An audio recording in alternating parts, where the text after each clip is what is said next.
Si tuhu-tuhu lias hatendu jaminan geluhku.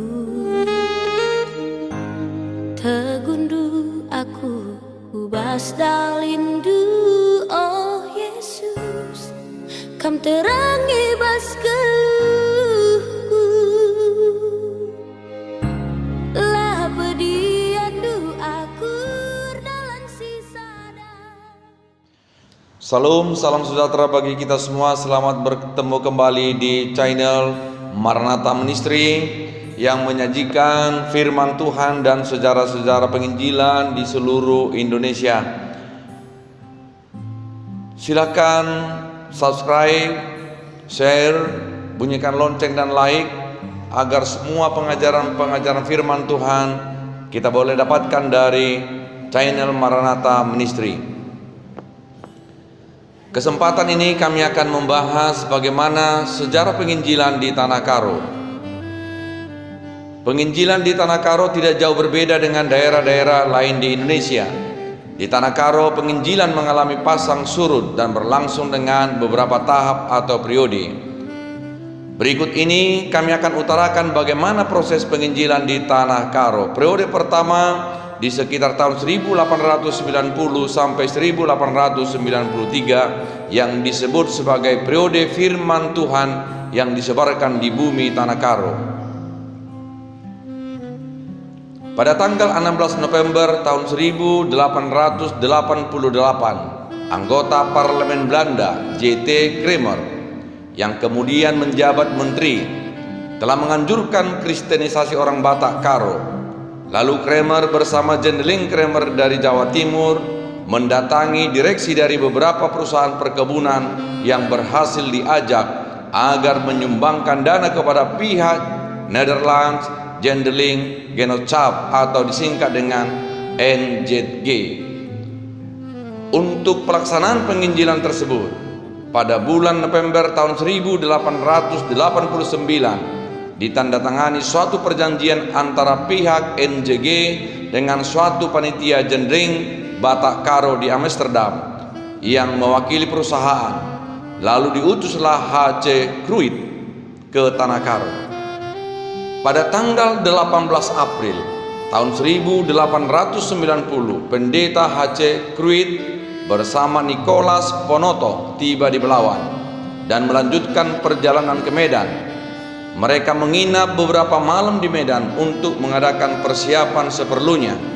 Mereka mengadakan pendekatan terhadap para penguasa di daerah ini seperti Tuan Residen W.J.M. Michelson dan Tuan Karel Westenberg, kontelir khusus untuk orang Batak. Pada tanggal 1 Juli tahun 1890, pendeta H.C. Cruyff menetap tinggal di Bulu Hawar atas bantuan penghulu Bulu Hawar atau penduduk desa Bulu Hawar yang sekitar 200 jiwa. Dia tinggal di rumah yang sederhana.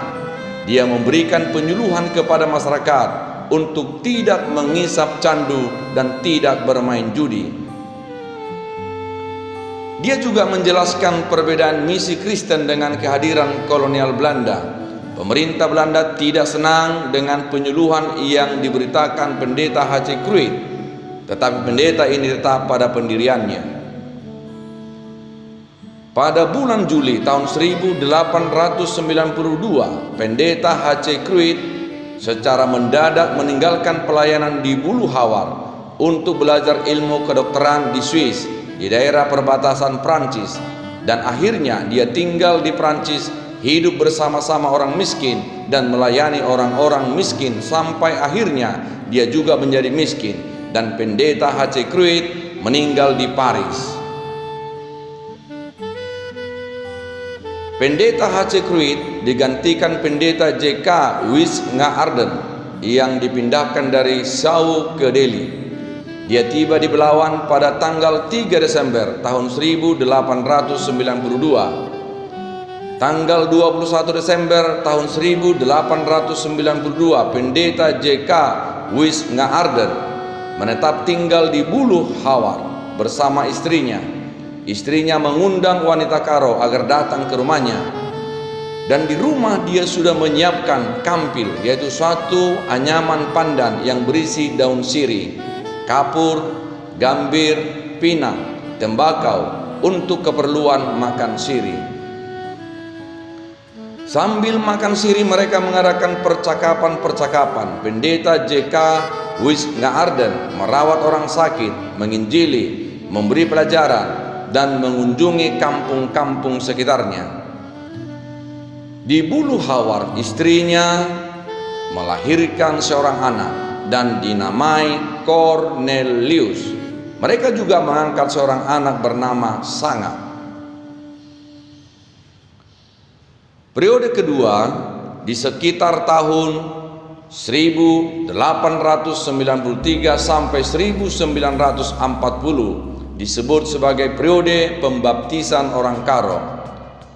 Karena pada tanggal 20 Agustus tahun 1893 dilaksanakan pembaptisan kepada 6 orang masyarakat Karo oleh pendeta J.K. Wisngaarden, yaitu Ngurupi bersama anaknya Pangarapen. Nuan akhirnya menjadi menteri cacar yang dinamai Bapak Tua Barus, dan Tala serta 2 orang bersaudara Tabar dan Sampai. Dan pada tanggal 4 Agustus tahun 1894 diadakan pembaptisan kedua kepada 4 orang, yaitu Negel, Lampo, Nesei, dan Sanga. Pendeta J.K. Wisngaarden meninggal pada tanggal 22 September tahun 1894. Kemudian gereja Bulu Hawar ditahbiskan pada tanggal 24 Desember tahun 1899. Tahun 1899 baru 25 orang yang menjadi Kristen di desa Bulu Hawar. Dan pada perayaan Natal 24 Desember tahun 1899 diadakan kebaktian perayaan Natal dengan bahasa Karo untuk pertama kalinya. Pelayanan sudah dilakukan sesuai dengan konteks masyarakat setempat, misalnya pelayanan kesehatan dan pendidikan. Pada tahun 1900 dilaksanakan konferensi Jending pertama di Bulu Hawar yang dihadiri Ketua Jending Dr. Gunning. Ditetapkanlah Pendeta M. Joustra bekerja dalam bidang penterjemahan Alkitab. Sementara itu Pendeta J.H. Neumann pada tanggal 21 April tahun 1900 tiba di Bulu Hawar bersama Pendeta H. Willame yang ditugaskan untuk melaksanakan pelayanan resort. Selain itu, guru agama Martin L. Schreger, tenaga utusan dari RMG, ditempatkan di desa Bukum. Sekolah juga didirikan di Pernangenan dan gurunya bernama Kelin, adalah putra daerah setempat. Rumah sakit Jending juga didirikan di Sibolangi tahun 1901. Ibadah pemberkatan perkawinan pertama diadakan di desa Tanjung Beringin di sekitar tahun 1902, dilayani oleh Pendeta J.H. Neumann.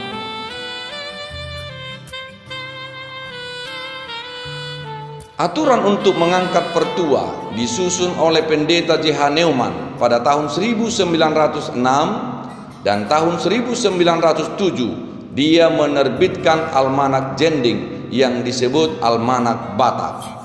Neumann juga menerbitkan Surat Ni Adat Kala Kristen yang berisikan tentang aturan tentang batas adat dan kepercayaan animisme.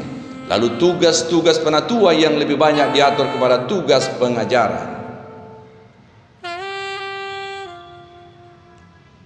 Tenaga pendeta juga ditambah, yaitu Pendeta L. Bodan di Bulu Hawar tahun 1909. Injil Matius berbahasa Karo diterbitkan tahun 1990. Resort dibagi 3, yaitu Resort Dusun Karojahe dipimpin Pendeta J.H. Neumann berkedudukan di Sibolangi. Resort Kutajurung dipimpin Pendeta El Bodaan berkedudukan di Kutajurung, dan Resort Dataran Tinggi dipimpin Pendeta E.J. van den Berg berkedudukan di Kabanjahe. Tahun 1911 Pendeta E.J. van den Berg membaptis keluarga P.A. Mbelga Purba, raja di Kabanjahe, dan tidak lama setelah itu P.A. Mbelga dikeluarkan dari gereja karena memakai gendang karo dalam acara-acara kemasyarakatan. Pada tahun 1922 didirikan pos penginjilan di Langkat di Kuala Murak Bahoro. Pada tahun 1916 Pendeta C.H. Neumann menerbitkan Kisah Para Rasul berbahasa Karo. Lalu tahun 1922 menerbitkan buku Tata Bahasa Karo dan Kitab Roma berbahasa Karo. Tahun 1928 Neumann telah selesai menerjemahkan Kitab Perjanjian Baru. Tahun 1936 Kitab Mazmur, dan tahun 1937 dia memulai pekerjaannya untuk menerjemahkan Kitab Perjanjian Lama, yaitu Kitab Kejadian, Ayub dan Yesaya. Kamus Bahasa Karo Belanda yang dicetak tahun 1951 adalah juga hasil pekerjaannya. Pada periode ini nampak perkembangan pelayanan, bukan hanya pertambahan jumlah orang Karo yang dibaptis, tetapi juga pelayanan ke tengah-tengah masyarakat Karo sudah dilakukan, seperti membagi 3 resort pelayanan, mendirikan rumah sakit kusta, dan mendirikan sekolah evangelis. Pendidikan untuk kaum wanita juga mulai diperhatikan di sekitar tahun 1925.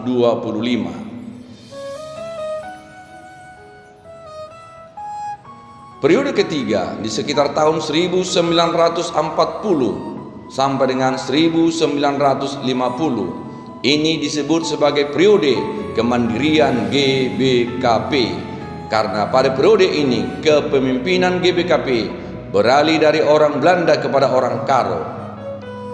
Pada tanggal 18 April tahun 1940 diadakan pesta jubileum 50 tahun penginjilan NJG di Tanah Karo, dan tanggal 23 Juli tahun 1941 diadakan sidang sinode pertama GBKP di Sibolangit, dan pada saat itu ditahbiskan pendeta pertama GBKP, yaitu Pendeta TH Sibero dan Pendeta P. Sitepu. Selain pendeta, pada saat itu sudah ada 35 orang guru agama. Pada sidang sinode ini dipilih pengurus Hofbestur, pengurus sinode GBKP yang dinamai Monderamen. Yang pertama yang diketuai Pendeta J. van Mulwitz. Tata gereja pertama memakai bahasa Belanda dibuat pada sidang sinode ini dan diberlakukan pada tanggal 1 Januari tahun 1942. Dengan demikian terjadilah peralihan dari pelayanan NJG menjadi pelayanan gereja yang beraliran Calvinis. Pada saat itu GBKP diharapkan menjadi gereja yang mandiri. Pada tanggal 23 September tahun 1943 diadakan sidang sinode kedua di Sibolangit, dan terjadi peralihan kepemimpinan dari orang Belanda kepada orang Karo. GBKP dipimpin Pendeta TH Sibero. Pada periode ini sinode GBKP sudah dibentuk dan awalnya dipimpin pendeta Belanda, akhirnya diserahkan kepada pendeta Karo. Periode keempat di sekitar tahun 1950 sampai 1970 disebut sebagai periode pembangunan kembali GBKP. Pada tanggal 4 sampai dengan tanggal 5 April tahun 1950 diadakan sidang sinode GBKP yang keempat di Kabanjahe, dan dalam sidang ini dibahas supaya GBKP mendirikan sekolah guru agama. Lalu dibicarakan pengambil alihan rumah sakit Jending. Sidang sinode memutuskan untuk ikut sidang raya DGI tanggal 21 sampai 28 Mei tahun 1950. Kemudian pada tanggal 18 April tahun 1965 diadakan jubileum 75 tahun GBKP. Pada saat itu anggota GBKP telah mencapai 35.000 jiwa. Periode ini ditandai dengan adanya orang Karo aktif dalam partai nasional yang besar di Sumatera Utara. Kemudian dalam sidang sinode tahun 1966 diputuskan bahwa gendang karo dapat dipakai dalam acara gereja. Dalam sidang sinode ini diputuskan untuk memberikan kesempatan kepada majelis gereja untuk membicarakan boleh tidaknya memakai gendang karo dalam acara-acara di gereja masing-masing. Hasilnya adalah ketidakseragaman dalam GBKP. Untuk memecahkan masalah ini pada saat itu, masing-masing majelis gereja berbeda-beda tanggapannya tentang pemakaian gendang karo. Ada majelis gereja yang mengatakan boleh memakai gendang karo dalam ibadah GBKP dan ada yang mengatakan tidak boleh. Periode kelima di sekitar tahun 1970 hingga 2010 disebut sebagai masa peningkatan pelayanan yang berfokus pada tritugas gereja. Pada periode ini kursus wanita karo di Brastagi diresmikan tanggal 2 Februari tahun 1971. Ini menggambarkan bahwa pendidikan bukan hanya hak kaum pria tetapi juga hak kaum wanita. Sidang sinode ke-22 diadakan di Kaban Jahe pada tanggal 23 sampai tanggal 28 Mei tahun 1971 dan disusun tata gereja yang ke-6. Pada saat sinode ini, GBKP menyatakan dirinya sebagai gereja presbiterial sinodal.